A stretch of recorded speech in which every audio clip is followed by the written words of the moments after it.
subscribe to James the Sheriff Dixon, you motherfuckers. What's going on, guys? James here, bringing another video. First one, I'll be doing my weekly bad movie Friday review. First one, I'll be doing, as promised, Scooby Doo Curse of Lake Monster, which is the second Cartoon Network live-action Scooby Doo movie with the same cast from the first one. So this one takes place in the summer after what happened from the last movie, and it had, like I said, it has the same cast. Shaggy, still my favorite in this, and I just want to point out, Scooby Doo is barely in this movie for it being a Scooby Doo movie, and there's way too much dating scenes in this movie. I also want to add, I had trouble staying awake while watching this movie because of how much fucking like non-monster stuff that was not in this. And like Scooby Doo was not in this. He made the first one of these movies. He was like, him and Shaggy together were like that, and because it was more focused on Shaggy and Velma and Fred and Daphne, but that just, for me, you know what I mean. But with that out of the way, it got a 4 out of 10. I'm giving this a 2 out of 5 for me because I like the first one way more. I don't think I seen this one until a few years after it aired, so I would have been out of high school when it came out. So there's that to look into.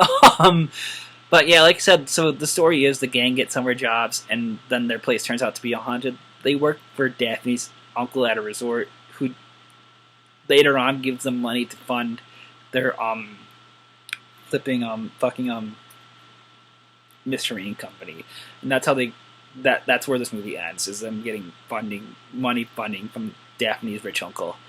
I wish I had one of those.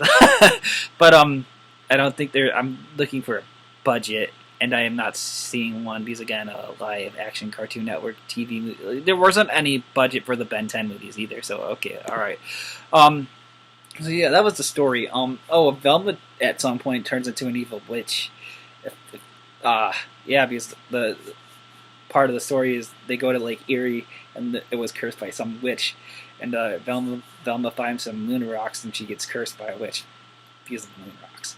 So yeah, so I don't really have much to say about this movie other than there was like too much dating stuff in it. Scooby Doo was not, and I don't have a problem with dating movies. Like Love Actually is one of my all-time favorite movies. I've already made a good movie Saturday about it like 2-3 years ago now, and this movie is not as good as the first one. And like I said, it's the same cast from the first one. That's why Shaggy is my favorite character. But yeah, this just wasn't in it for me. And again, Scooby Doo not being in it as much from the first one.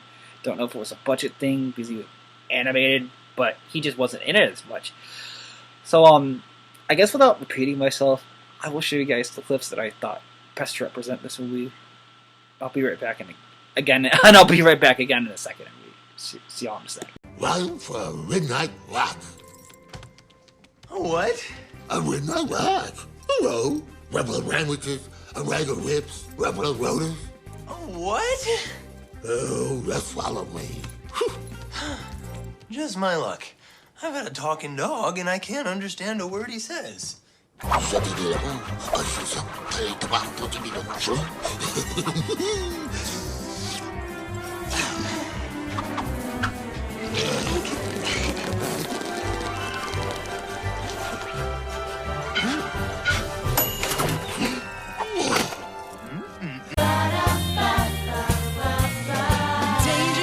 Come around, I would fall right to the ground. It's true.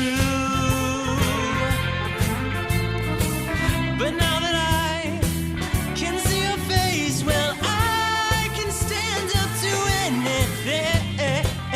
And how I cherish the times when the sun shines on the two of us.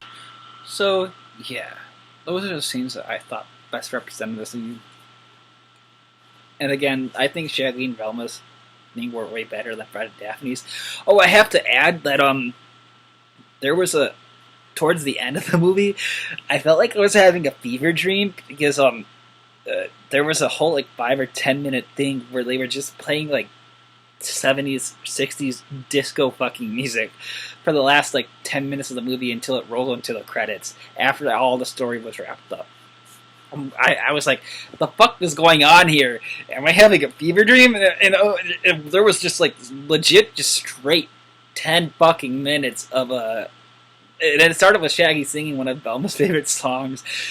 It led into just a straight 10 minutes of like disco disco music, and I was like, "Oh my god!" I legit feel like I'm having. I felt like I was high, but I wasn't.